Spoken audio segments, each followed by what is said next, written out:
video is sponsored by TrueFire. Over 2 million guitar players worldwide improve their playing using TrueFire's online lesson systems. Learn, practice, and play with TrueFire.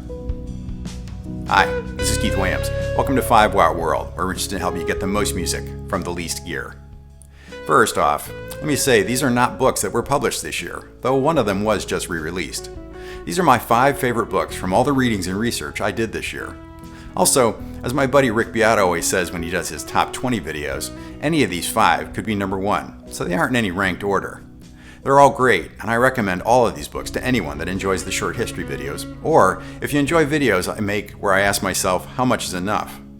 Also, these are guitar books, and I plan on making a separate video with my 5 favorite non-guitar books in this near future, so stay tuned for that.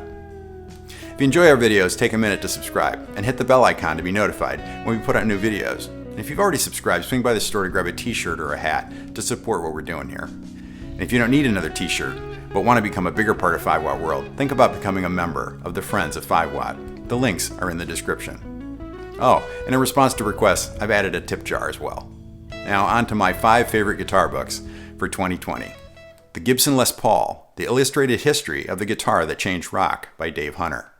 One of the top guitar journalists working today, Dave Hunter also excels in giving us dozens of excellent books on the gear we all love. So it isn't surprising that he has 2 books here on this list. His treatise on the Les Paul is the perfect blend of guitar history and the artists that made the Les Paul so important in the history of the music. Full of color photos, it could make it as a coffee table book. I always marvel at the pics I find in the best of these books. There are images of instruments that cannot be found anywhere on the internet, which in this time of seeming instant access to everything, is a clear reason to be holding a book.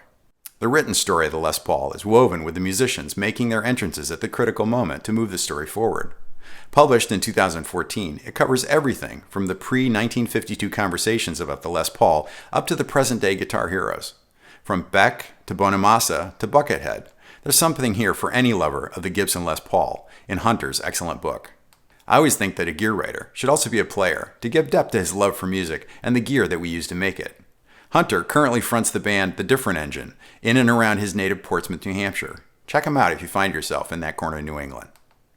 The Musical Instrument Collector by J. Robert Wilcutt and Kenneth R. Ball, with a new foreword by Joe Bonamassa. If you spend any time browsing for guitars online, you'll likely have come across Wilcutt Guitars, based in Lexington, Kentucky. Bob Wilcutt was one of the first to recognize that the internet would be at least a part of a guitar seller's future, and put up his website in the early 90s, a time when many others were just starting to use email and getting their first cell phones. Even today, there's just a handful of brick and mortar stores that also do the internet sales game as well as Wilcutt does. Wildwood Guitars, Mike and Mike's Guitar Bar, Carter Vintage, and Dave's Guitar in the States come to mind. ATB Guitars in Britain, and Thomann and Guitar Point in Germany. I became aware of most of these dealers while making the short history videos, as all of them, without exception, do a great job with the photography of their guitars. Photography so good that I regularly use and credit their photos in the histories. So I've had occasions in the past to reach out to Bob Wilcutt with a question, and he's always quick to get on the phone and answer from his deep well of experience. What I didn't know was that Bob has been thinking about the process of guitar collecting since before I had the means to own more than one acoustic guitar at a time. The Musical Instrument Collector was originally published in 1977. It's a set of interviews that were done in the mid-70s, at the beginning of fretted instrument collecting, or maybe it's more accurate to say it was at the beginning of when the media started to talk about collecting fretted instruments from what we regularly now refer to as the golden era of instrument building in the US.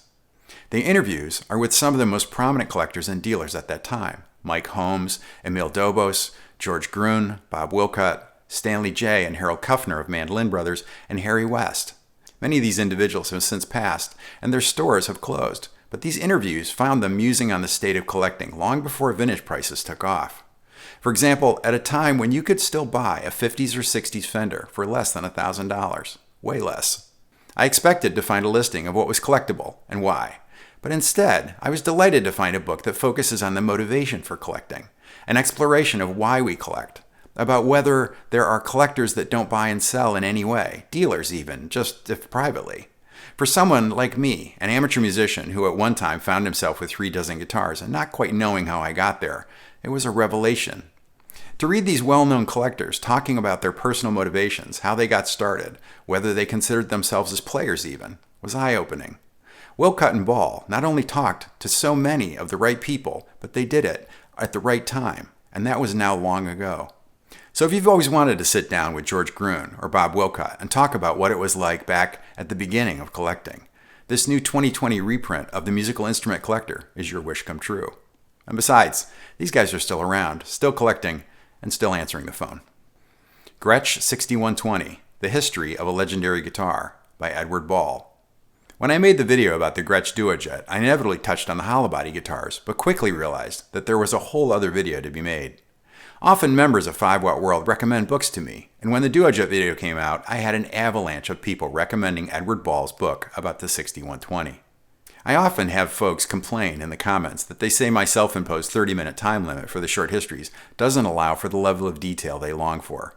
I actually often write a script that's twice as long as it can be to fit into that time limit and spend hours fretting over what I have to cut.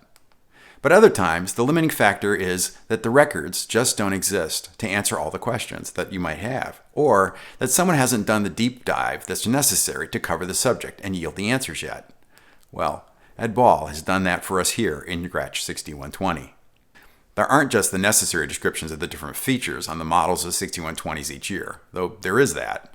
He dives down to which batch of guitars shows the new features, or where which batch of guitars a famous 6120 came from. From this, you might assume that Ball had access to Gretsch Company records, but no, those records don't exist. He's put it together from a massive investigation of every known vintage 6120 he could find and pieced it together into a timeline, citing serial numbers, whether sequential or, interestingly, not sequential, and when they seem to have come from the factory in Brooklyn during that golden era between 1954 and 1967. Again, like the Hunter book, there are photos included here that I could not find anywhere else. From the pickups down to the hardware, right down to the specifics of the labels used in the guitars in each different era. It's all in here. I often say that the short history videos that I make are just that, short. I remind people that in just 30 minutes, I don't claim to be giving you enough information to help you as a collector. If you want help in knowing enough to inform a search for a classic 6120, this book is enough. In fact, for a guy like me, so fascinated by the definition of what constitutes enough, Ed Ball's Gretsch 6120 is more than enough. If you're a Gretsch aficionado, you owe it to yourself to get a copy of Gretsch 6120, The History of a Legendary Guitar. Vox Amplifiers, The JMI Years by Jim Elyea. Like Ball's book about the 6120, Jim Elylea's Vox Amplifiers, The JMI Years isn't just a glimpse behind the curtain. It walks through the door behind the curtain, and then down the hallway, and then down the stairs that are behind the curtain, if you follow me. I was talking to my friend Holger Notzel at Comet Amps while I was working on the AC30 video, and I mentioned Elylea's book. Holger quickly said, "Oh yeah, I talked to Jim when he thought the book was pretty much done, and then Elyea didn't publish it for another 6 years so that he could be happy with the way he'd finished his research."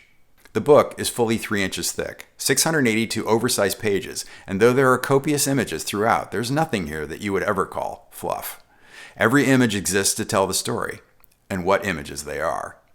You see, Elyea owns and operates History for Hire, a musical instrument rental company in Los Angeles. Providing props for major motion pictures and music videos since the mid-'80s, he's amassed a collection of over 100,000 amps, guitars, drums, and keyboards. But for his personal collection, he concentrated on JMI-era Vox amps. He amassed the largest and most complete collection of these rare pieces, and he has them on display at the Vox Museum. Like Edward Ball's Gretsch book, you could use this as a definitive reference for identifying and dating a UK-built Vox amp from late 50s to the late 60s. He covers everything, right down to the Tolex and badging inside the amplifiers. There are 7 different sections in the book: the history, components and parts, concept to consumer, the amplifiers, dating your amplifier, the groups that use them, and a catch-all category simply titled Additional Material for anything that didn't fit into the previous 6 categories. If you have a general interest in the history of Vox or the UK-produced amplifiers, buy the next book on the list. But if you have to have the most complete reference ever compiled on the early Vox amps, buy Jim Elylea's book. You won't be sorry. The British Amp Invasion: How Marshall, Hi-Watt, Vox, and More Changed the Sound of Music by Dave Hunter. I bought this book as a reference for my Marshall JTM45 and Vox AC30 videos this year, but ended up with so much more. Hunter does an excellent job placing not just each company in its proper time, but tells us the story of the amps and bands as they interacted in Britain.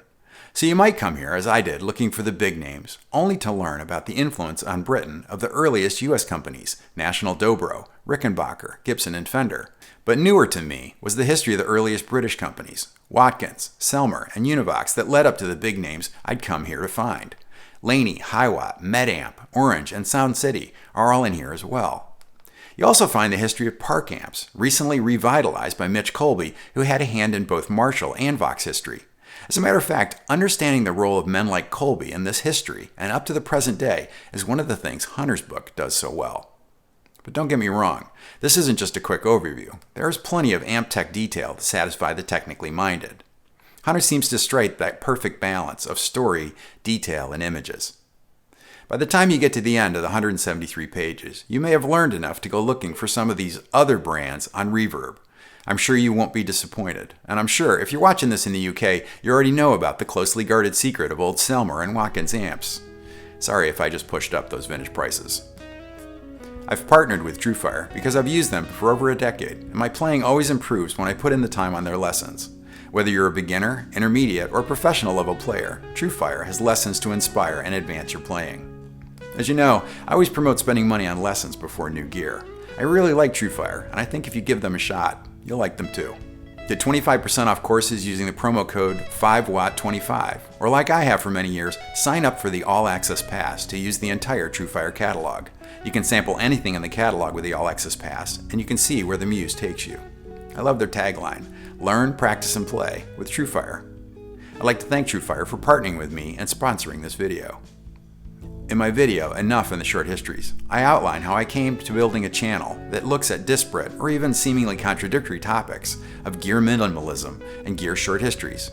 I found that I didn't know the specifics of the earliest history of the Telecaster, and when I went looking for a detailed video on it, there wasn't one. So I started buying books, taking notes, and soon there was the beginning of the first short history script.